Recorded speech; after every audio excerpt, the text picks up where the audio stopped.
morning and welcome to Recipe for Success. My name is Nancy Giacalone and I have a very special guest today, Pamela Gail Johnson. Pam, can you just say something so we can make sure my audio is okay?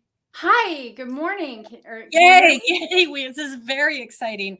We had some technical difficulties last week, and so I wanted to make sure that we were good to go this week. And I think I was a little late, so I'm sorry. It's okay. It's okay. It's all good. We made it. We're golden.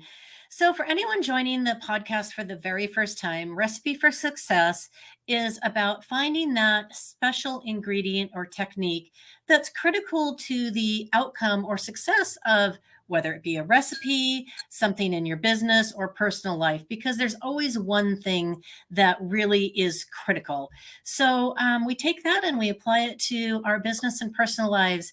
And today I am so excited to have Pamela on as my guest because she happens to be the founder of the Society of Happy People, which I mean, who doesn't want to be a member of that club? So, Pam, could you take a moment and introduce yourself and tell us a little bit about yourself and a little bit about your career history? Well, I started the Society of Happy People back in 1998. So we've been around a long time. At the time, I was working in the self-help field. So it was the height, actually, I think, of like self-help and pop culture. We had Oprah, we had Jerry Springer, we had Dr. Laura, we had infomercials to help us with just everything that we might need. So there was a lot of focus on the what's wrongs, and I was sort of, and again, I was inundated because I was in the industry. So I sort of said, oh, where are all the happy people? And I went down this path of, I bet they have their own club and they just don't tell anybody about it because they don't want any parade rainers showing up. And then I kind of see a vision of people wearing Mardi Gras masks, hanging around, chit-chatting, and just, sharing their happiness. And the original focus was really on, are we communicating how, are you happier than you admit you are, was actually our original slogan. So the question really is, are you talking about your happiness as much as you do your happiness zappers? That's what we call them now, happiness zappers. Do you talk about that? So I thought it would be a cute essay, so I tell people about my essay, and we were actually called the Secret Society of Happy People for the first 20 years. So I would tell them about my essay, and I'd say, hey, I'm going to do this essay. What do you think? And they'd go, oh, let us know when you start it. We want to join. So I eventually started the Secret Society of Happy People. After 20 years, I sort of decided we really weren't a secret. So we dropped the word secret. And so now we're the Society of Happy People. And in that time, I then navigated over to corporate America from working in nonprofits. And so I worked in sales, business development for Staples and American Express. And so I've done that. And now I do keynote speaking. I work with organizations to create a more positive, engaged employee culture, happier employees for happier and more productivity and such. And so that's kind of my career path. I love it. It is very unique. I will honestly say I have not spoken to anybody on my podcast that has a similar path to yours. So I do think it's wonderful. And I was thinking about it when you were talking about, when you started it and we were at the height of, the happiness and everything else. And now I think it's probably kind of almost having a little bit of a renaissance or a resurgence because we do talk a lot about self-care and taking care of ourselves and making sure that we have that good mental health space. So recognizing the things that make us happy and that we're grateful for, we talk here a lot about gratitude as well, are good practices to focus on the happy pieces of our life instead of focusing so much on what's going wrong, because it's so easy to get wrapped up in that. Well, it is because in some ways it's a pain point. So we have a pain point because something annoyed us or something stressed us out, or we're just experiencing an unhappy moment, which we'll discuss, I know, later. So some of the happiness zappers is, we're trying to get relief for that. And ironically, one of the ways to get relief for that is to keep it in balance. If our life isn't at least about 50% of our happiness, if we're not at least kind of not, and maybe not every day, but hopefully more days swing that you're a little bit heavier on happiness and lighter on the zappers, you might want to consider like coaching or counseling, and I do coaching too. And so to help you sort of make some of those course corrections. And we are in so 20 plus years ago, we were sort of in the space of, I would call it, so our inner child type movements of those kinds of pains. And then the positive psychology movement research came out that Martin Siegelman did at the time. And it sort of changed therapy, I guess, if you will, and the perception of mental health for a long time. So now we fast forwarded and we've learned so much about our mental and emotional health. And I think those are sort of together, but also sort of separate. So we do talk about if you're depressed, and we do talk about if we're experiencing anxiety or we have OCD. And these are just common things that are happening. And then COVID came along and sort of exasperated some of those, although we were actually hitting a 20-year low of happiness prior to COVID. So it was already sort of like in the parameters as far as how people were feeling, despite the, as they call it, the economic boom. They were like not feeling fulfilled or purpose and some happiness, because sometimes we love happiness in a big umbrella. So while we're talking about it, it's a little different than the 80s. And I do think there's two concerns that we have to work through on this.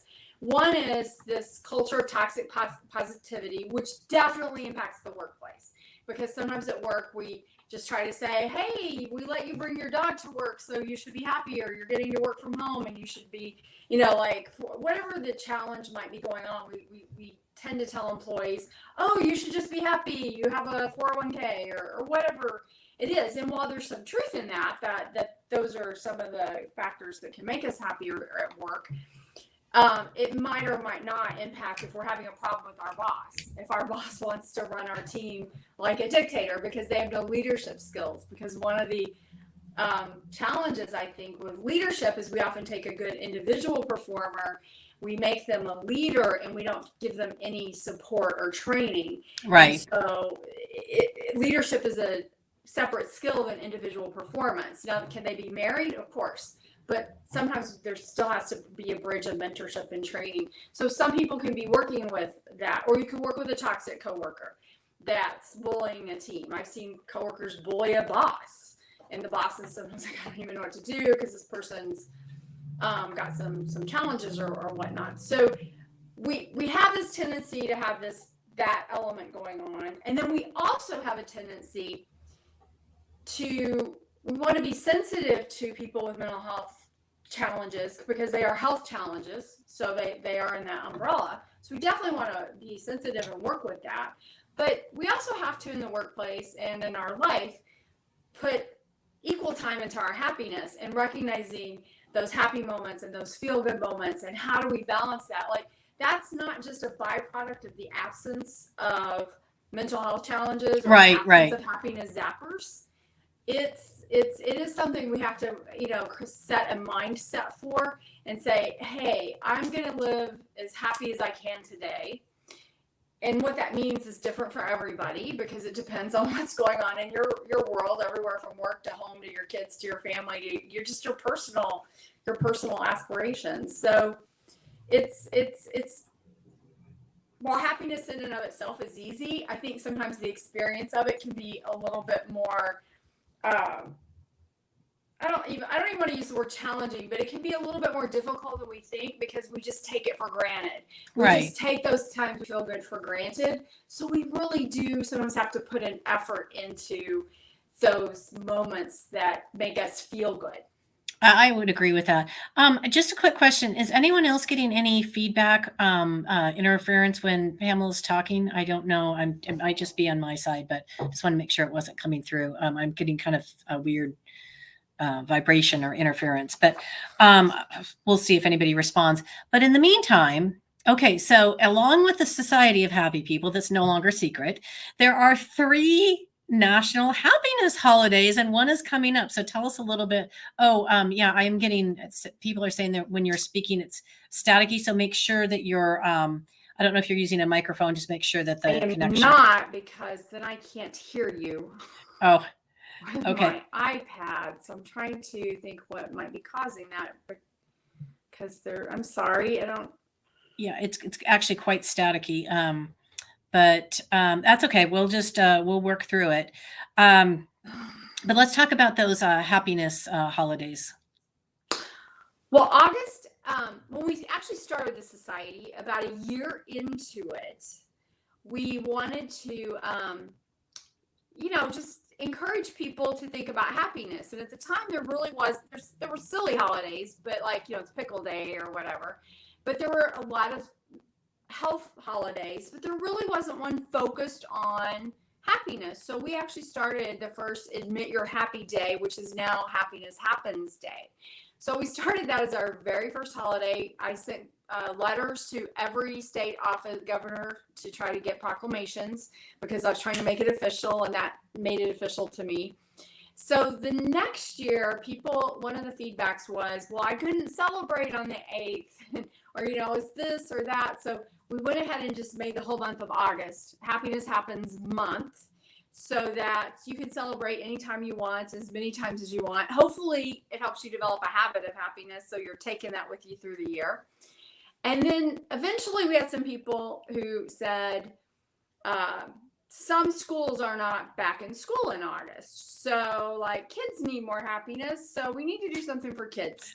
So we actually then started Hunt for Happiness Week in January, because I do think that, after all the holiday hoopla of the fall, it does, sometimes in January, we just have to hunt for happiness between the weather.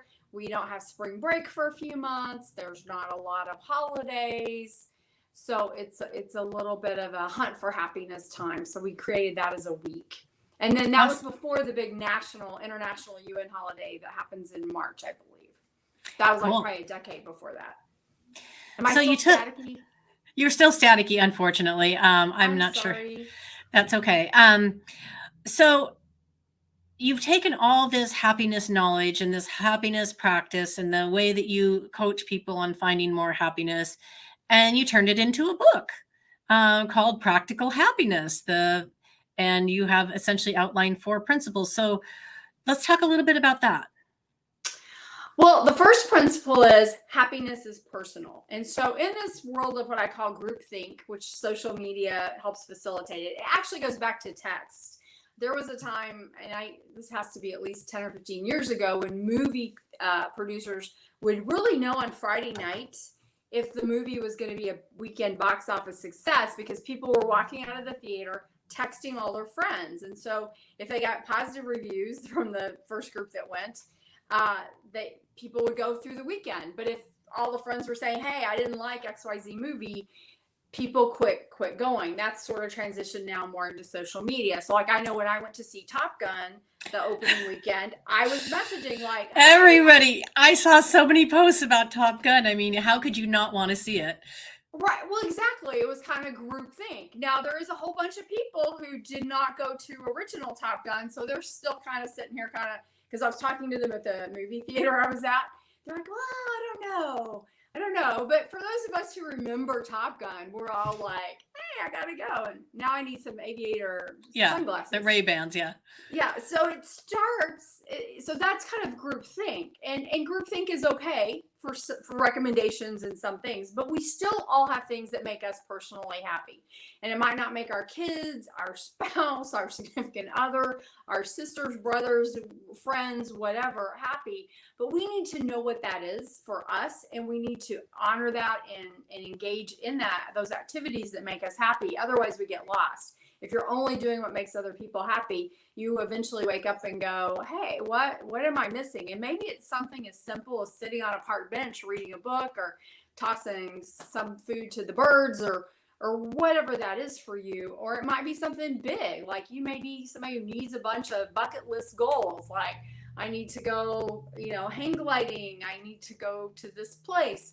And all of that is okay. So your happiness is personal, is okay. You've got to include it. The second principle is happiness zappers are manageable. You're not going to be happy all the time. Some days you're not even going to be happy half the time. But your zappers are manageable. And when you approach them from how am I going to manage the experience? You're not really a victim to it. You're managing it, even though it might be something that you don't necessarily want in your life. You're managing it. Like, let's say we all know somebody who's annoying, and it may be somebody we work with. Maybe it's a customer. Maybe it's a coworker.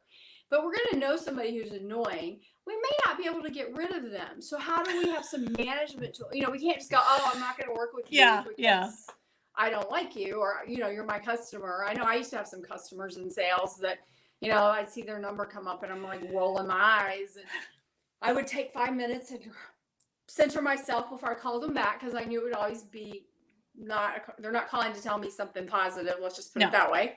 So you're resolving something. So whatever those tools are for you, but in the book we talk about a Zap Map, which is a Zapper Management Action Plan. So we teach you how to kind of create that, and Zap Maps need to be fluid. So that's part of managing your zappers. And then the third principle is happiness changes as you change. And I think when I coach people in particular, or I have private conversations with people, many times the root of their unhappiness is they're sort of trying to create past happiness. Like they may be like, I had a friend one time who said her kids were at a certain age, and like, I don't know, 7 and 10 or something. But she's like, I wish they could just stay this age forever because everything is so perfect. As they got into their teens, they had normal teen challenges and whatnot. And she still was back at that time and is wanting to, wants to have that, recreate that perfect time. But I always try to remind people, let's say you have a favorite family vacation spot and you go every year. So even though you're in the same place every year, you're having different experiences every year.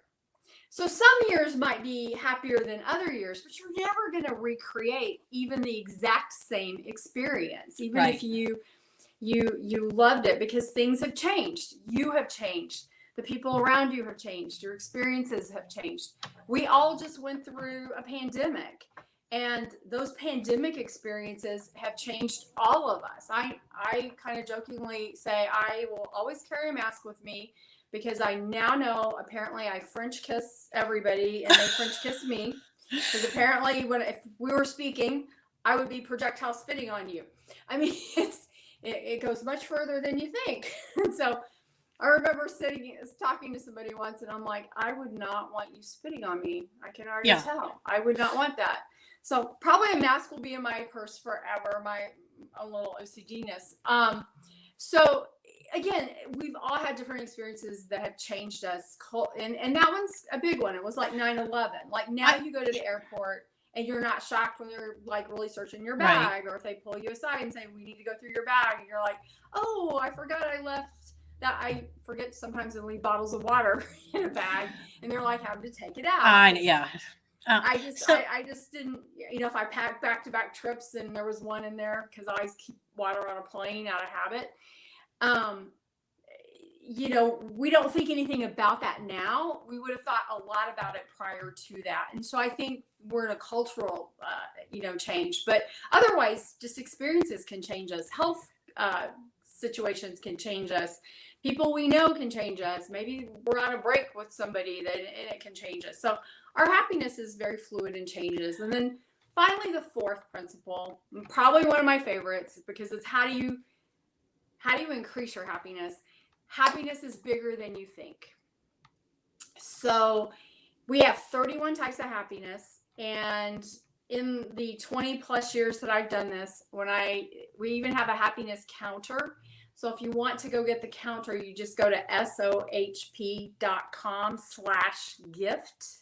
So sohp.com/gift. We also have an app. If you just go to SOHP, there's a counter in there. And I challenge people to take the past 30 minutes and just count every type of happiness you experience. And you could have experienced the same type twice. Maybe you were laughing with somebody and you did it 4 or 5 times. You can put 4 or 5 times. Count it as 4 or 5 happy moments. But how many happy moments did you experience in a window of time? And the whole time I've done this, I've had one person who had zero. We were actually at a therapist conference, and the therapist really started shaming this poor gentleman. I was like, there can be no happy shaming. Maybe he did, because maybe he didn't. I don't know what's going on in his life. Not for me to judge. But sometimes I'll be like, okay, let's do this for the last 2 hours. And somebody will be like, I had 150 happy moments. And I'm like, wow, that's more than one per minute. But isn't that great? This person sees a lot of happiness in their life. And maybe they're just having a great day. I don't, again, not for me to judge, but it's just for you to give yourself some benchmarks. And because happiness isn't always just because we're laughing or we're having fun or we're in love. Sometimes happiness is when you dealt with your cranky customer and you're relieved because you're like, okay, I can fix this. It's over. Right. I got that done. So relief is a type of happiness. Or sometimes it's just being content. It's just feeling content. Like, I wouldn't make a lot of changes. Or sometimes it's when you do the right thing, being honorable. Well, we're gonna talk about the 31 types of happiness in a moment because I want to show your little video. But before that's okay. But before we go into that, I actually want to go back to your third principle that about happiness changes as you change, because I think that is such a big principle, and I think it's overlooked a lot because I know personally as a female who is aging, it is a struggle sometimes because, again, we live in this world of social media and all these things, and we get these memories that come up. You get a memory pops up from 10 years ago and you look at a picture of yourself and you're like, oh my God, was that me? I look so good. What happened in the last 10 years? But it's not just how we look, it's how we feel, it's how we recover, it's how we process things. And to always understand that life changes and we have to change with it, and that we can waste a lot of energy on being unrealistically nostalgic. And I do put that qualifier in there because nostalgia is nice. It's nice to remember back, oh, wasn't that a wonderful time? But we have to keep it in context that was a time, it was a point in time that's not now. And I do see a lot of people struggle with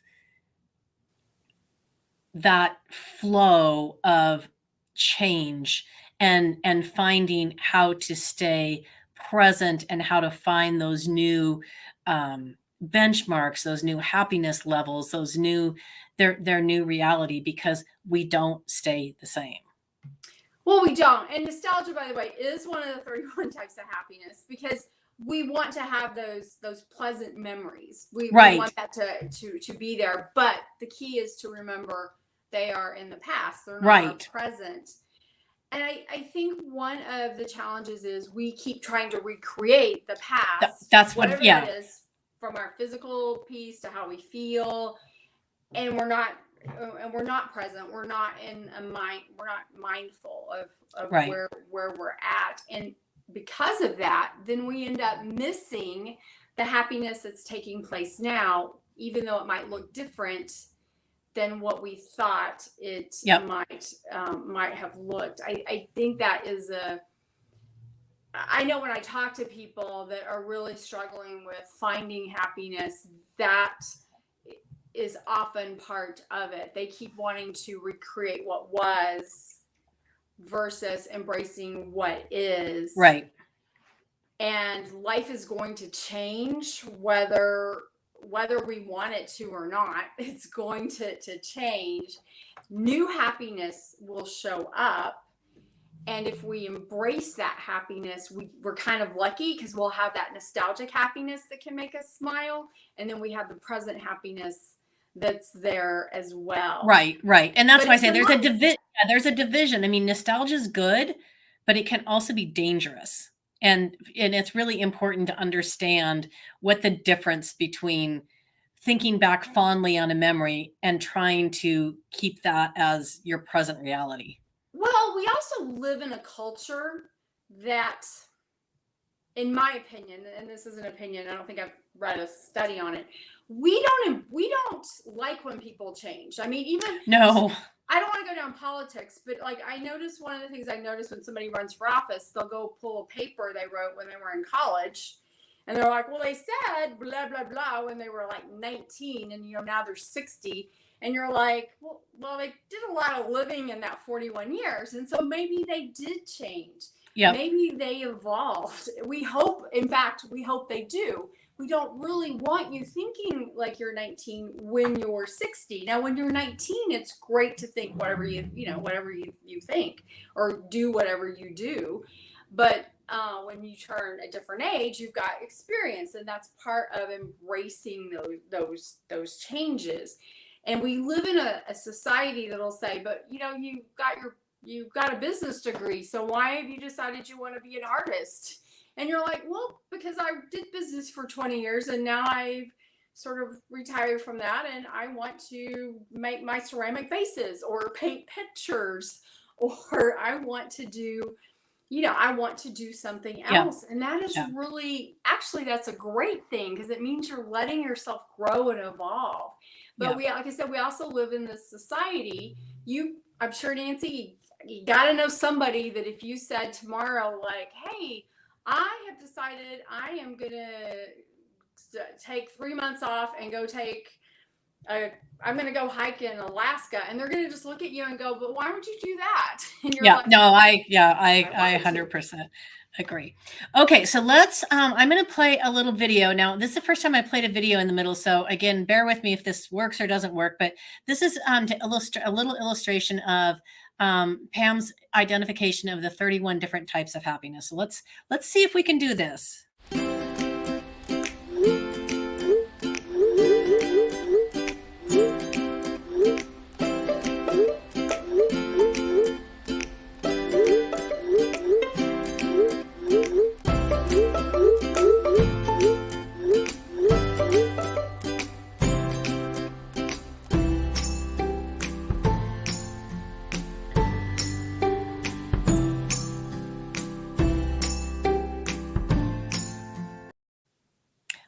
It worked. So that was kind of exciting.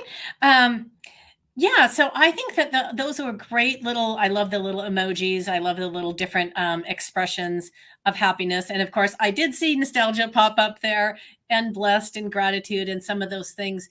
And I did want to actually come back to this because we talked about it just briefly in the beginning. But one of the things that, again, as we evolve and times change, we hold on or we grab on to different words or different catchphrases or different things. And we do hear a lot about, gratitude journals and journaling about your gratitude, which I think is fabulous. Don't get me wrong.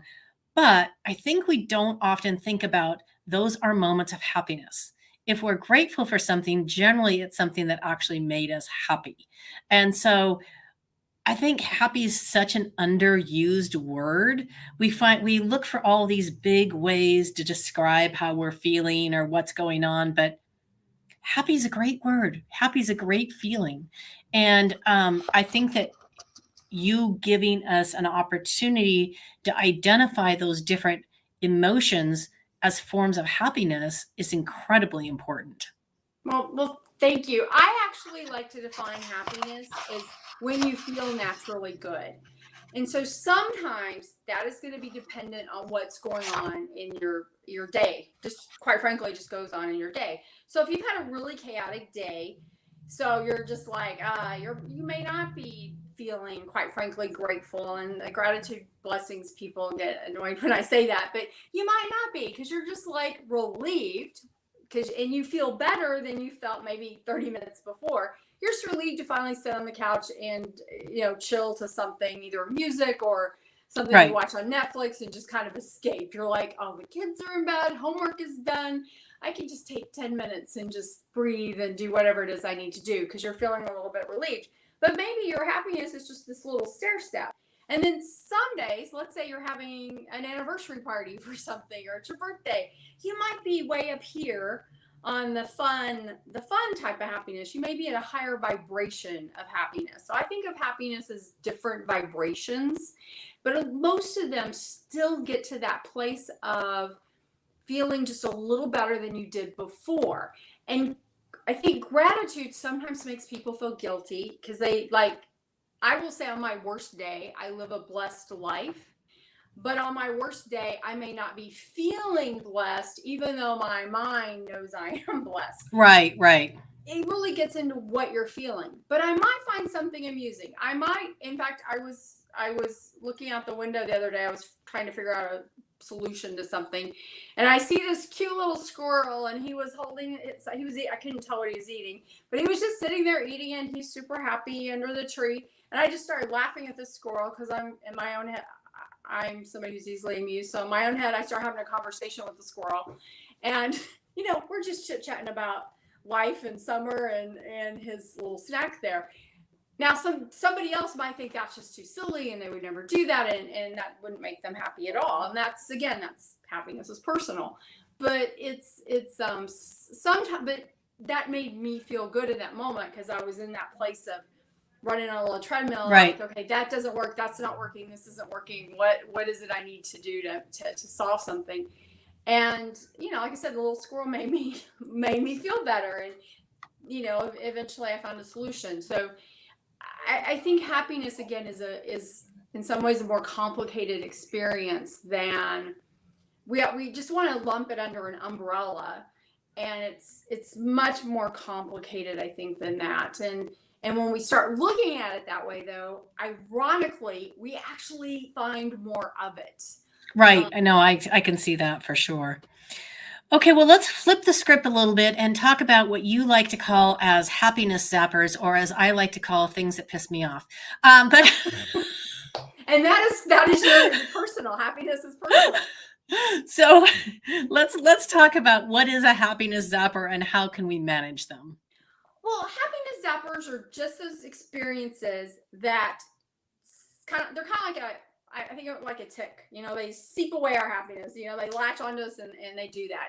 But I have those divided into categories as well. So the biggie is unhappiness, and unhappiness is usually associated with grief, and it may Sure. be literal, like somebody or a pet died. It could be that big of a grief, but it could also be a job change. Maybe the manager you loved and you loved working for, maybe they left, or maybe your company got bought by another company and you have a new culture coming in and you're having to grieve that loss. Or just maybe your BFF at work got a new job, or maybe you're estranged from a family relationship or a friend. Maybe you have a health challenge and your doctor's like, you're not eating that anymore. So it's the biggies. It's the big things that you don't just wake up and go, oh, I'm going to be happy today.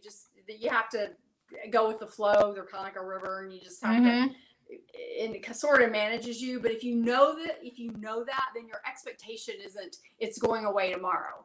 Your expectation is I'm going to have to go with the flow, and sometimes I'm going to need that 5 minutes to go, hit the wall or cry or yell or whatever it is I need to do. Then we have stress, because I know no one who gets through probably even an hour. Stress. What is that? I don't know what that is. That thing that pisses you off, right? Yeah. And there's actually intimately familiar with it.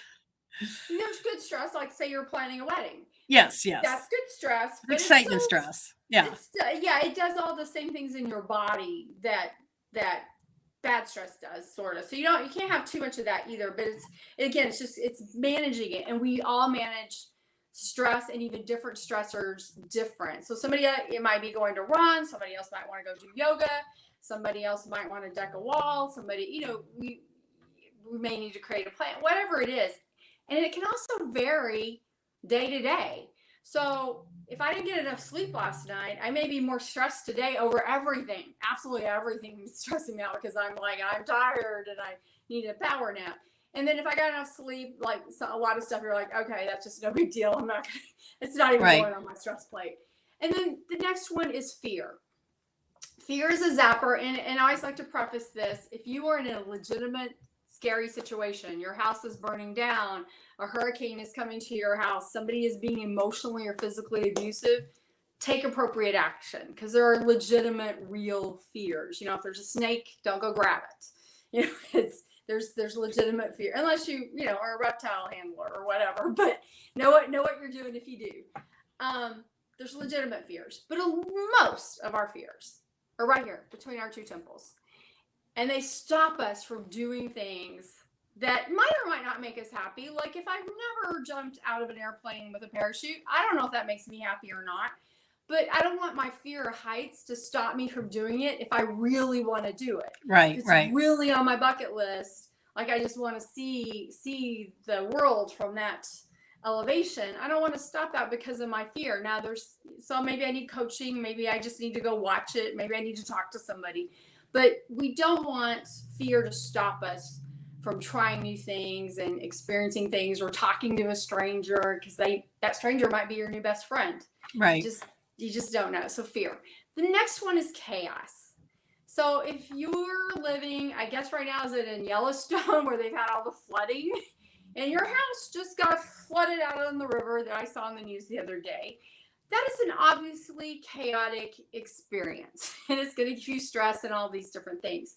But the actual chaos itself of you trying to decide if you were evacuating, what you're doing, what am I grabbing to take with me, that is usually temporary. And temporary may be a few days, but it's still a usually temporary experience. And so if you wake up late because your alarm didn't go off and the dog escapes and you're in that chaotic place, just tell yourself, this is temporary. This is short term. I'll get through it. I may move on to a couple of other zappers, but this is temporary. And I think that's how you identify chaos. And then the final one we have the most control over. That's annoyances. So what annoys you one day might not annoy you another day. But let's say you think somebody was rude to you, whether they're at work, your family, your spouse, your family members, whoever, the barista. If you think somebody was just not, valuing you like you like to be valued or something, you may or may not know what's going on with them. But bottom line is, my rule of thumb on that is, will you remember it a year from now? And if you can truly say, no, I won't, just let it go, because it's an annoyance and it's zapping your happiness, and it doesn't have to. And then, so with each of these zappers, like I said, in the book, in Practical Happiness, we actually have how to create your own zap map. And we have lots of examples, because the beauty of Practical Happiness is I interviewed over 60 people for it. So we have stories from 60 people that really help you identify, it's showing practical happiness in action. Right. Of real stories. And so it shows you how to create those zap maps to, zap your happiness zappers. Just zappers. That's awesome. Okay. So last question before we move into the final section. And I just want to clarify this. And I know you said it, but I think it's important to say it again, is that we're not going to be happy all the time. Just because we are trying to recognize happiness and create more opportunities for happiness doesn't mean that we should expect to feel happy all the time. Correct. Practical happiness is about realistic happiness. So it's ultimately about managing your happiness zappers and identifying more happiness that's in your life through the 3 other principles. So it's, like I said, managing your zappers is probably about 50% of your happiness. Studies have shown that somebody who would rate themselves as mostly happy and somebody who would say they're mostly unhappy, they actually have a similar number of experiences that zap their happiness. What's different is their mindset and how they're managing those experiences. Very cool. I love it. Well, I think it sounds like I know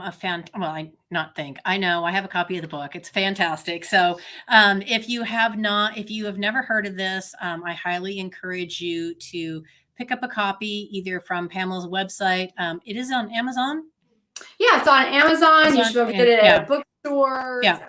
It's an all online retailers, and so anybody should be able to order it for you. Yeah. But if you go to my website, you can see those links. Like if you want to go to your indie bookstore or whatever, you can see those links and sign up for our VIP club, and you get like all the handouts and the charts and the activities in the book. You'll get those emailed to you, and you also actually get a happiness planner. Nice. We all need to plan more happiness. Okay, so we have made it to the end section, which are my 5 burning questions. We always start off with the same question because I love it. And it is, what is your absolute favorite food in the world, and can you cook it? That was a hard one because My happiness with food changes. It kind of changes it based on my mood and the temperature and where I'm at. So I probably can't cook it. I do, but probably one of my go-to favorites is chicken marsala but it has to be really good chicken marsala because some It goes without saying. Huh? I said that goes without saying. Well, yeah, some places think they have good chicken marsala and they really don't. And I've never mastered or found the right marsala wine to make it with. So I do try, but I have not successfully mastered cooking that. But I do love a good chicken marsala. Don't we all? It's so yummy. Okay, so what's the one character trait that you admire most in other people and why? I think it's resilience because I was thinking that was a hard one. I had to really think and I was like, resilient people just sort of naturally pick themselves up, and they also are, for the most part, naturally optimistic.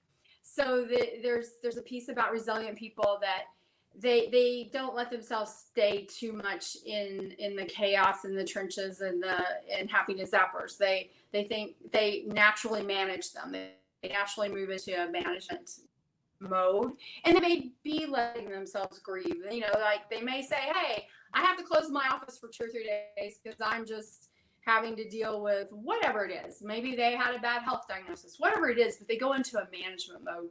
And I admire that because I don't know that we naturally teach that and culturally, and I don't know that I don't even think we support it as much as we should. Well, I would agree with that. It's funny, I actually just did a video the other day about resilience because I was thinking about it so much. And I was thinking about also how my definition of resilience has changed over the years. And how's it changed? Well, for me, it always felt like the ability to immediately bounce back. And now, as I'm again getting a little bit older, the bouncing back takes a little bit longer, both mentally and physically. So I thought that was interesting. But what I was going to say about the resilient people and the lack of support is I would consider myself to be a very resilient person, and I generally I know I'm always going to get through something, and I tend to look for the next positive thing. But when I have a moment when I just want to wallow in my own garbage for a day or two, it's hard for people to accept because they're so used to me being okay, I'm going to take the next step, I know what to do next. And so when a resilient person says, I'm not feeling resilient today, it freaks everybody else out and they don't know how to support you. But I think you're not alone there, Nancy, because we're dealing with this almost epidemic of people feeling burned out. Yes. And it's because we sometimes want to pretend, and it's the toxic positivity. I mean, there's a lot of contributing factors that go into that. But sometimes I remember when I was a kid, if you got a cold, the doctor told you to stay in bed for a week. You'd probably miss school for a week. And now we're like, how do we get this person back to work or back to school in like 24 hours? Like, what can we do? And when the reality is your body is just kind of saying, hey, I need to shut down. Maybe not for a week, but I need some shutdown time. I need some time that you're not stressing me out, whether it's emotionally, physically, or whatever. That's why you got this cold or sinus infection or whatever. And I think this identification of burnout, whether it's at work or home or in our personal lives, I think people are reevaluating that. And it's bigger than age. You've got 19-year-olds who are, quote, burned out. Yeah. That's interesting. Okay. So now I'm going to turn the mirror on you, and I'm going to ask you, what is the character trait in yourself that you're most proud of and why?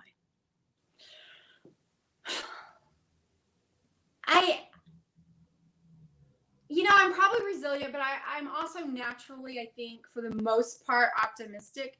It may take me a little time to work through it and to get there,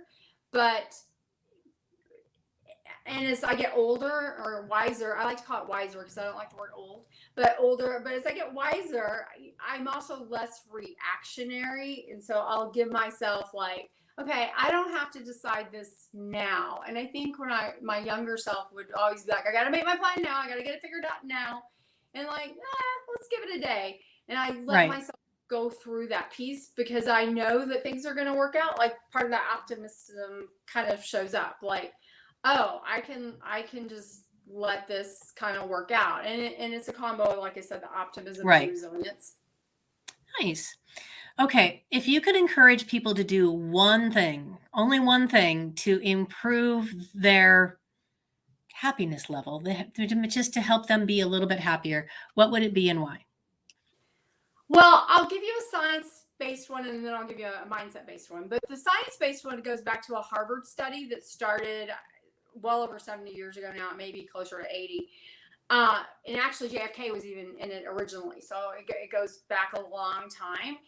And what we learned is your relationships. If there's one key to happiness, it's your relationships. Now, it doesn't mean you need hundreds or thousands of relationships, but you do need probably more than one, even if you're an introvert or whatnot. You do need a few people in your life that you feel have your back. And what we know as you get older, these folks experience less physical pain.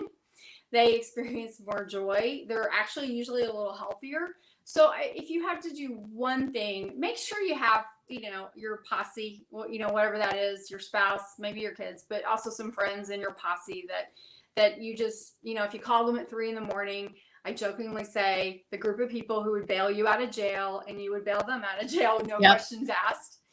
That I think would be number one. And then the more of the mindset one that's not scientific based is I would say, go get that happiness counter, sohp.com/gift, and really start thinking, where can I see more happiness? Just where is more happiness in my life? And start holding yourself accountable to that. You're not going to see all 31 types. You'll probably gravitate to 4 or 5. But if you're familiar with the other ones, when they happen, maybe they don't happen as often, you're going to notice them. And it is really an easy, quick way to fill up your happiness bucket. Nice. And I just saw my mom, actually, pop it back on there, said, start smiling, put a smile on your, I'm sure she meant put a smile on your face and then you will feel better. No scowling. And I do tend to agree with that too. I know that sometimes when I even just force myself to smile, something physically changes and I can generally, Well, get behind scientifically, that. it kicks off all those feel-good endorphins. So Yeah. even a fake smile will do that. And actually, there was a story. This is from probably 20 years ago too. Organization in New York hired an acting coach to come in and teach a sales team to smile, and their sales increased 20 or 30% within 3 months. Yeah. Because even smiling when you're on the phone will give you different results because you're feeling good. Yep. Yeah, I can definitely see that. Okay. So I love this one. What is your secret talent or something people would be surprised to learn about you? That I'm an introvert. And I don't know if that's a talent, but I like to read. So I'm like, so think introverted holidays. Like I love deep conversations with people. But I do hit a threshold and people, like I said, think I'm an extrovert person. And I'm like, okay, I have to go meditate now. I have to have 10 minutes of my legs up the wall because I just have to get re-centered. And I don't think people always see that in my public persona. So I don't know if it's a talent, but I love introverts or other introverts. And so I'll do a shout out for the talent of introverts to recharge. I love it. Okay, last question. So, who's one person? Maybe it's somebody that it could be a famous personality. They have a podcast that you've connected with on LinkedIn that you would most like to sit down across the table and have a deep conversation with. So I don't know why lately, but I keep quoting Audrey Hepburn. Oh. So I'm going to go with the classic Audrey Hepburn because I think she was optimistic and she was resilient and she was wise beyond, and she did things for women, and she was a leader in her, ahead of her time to some degree. And then I actually saw the CNN documentary on Marilyn Monroe, and I think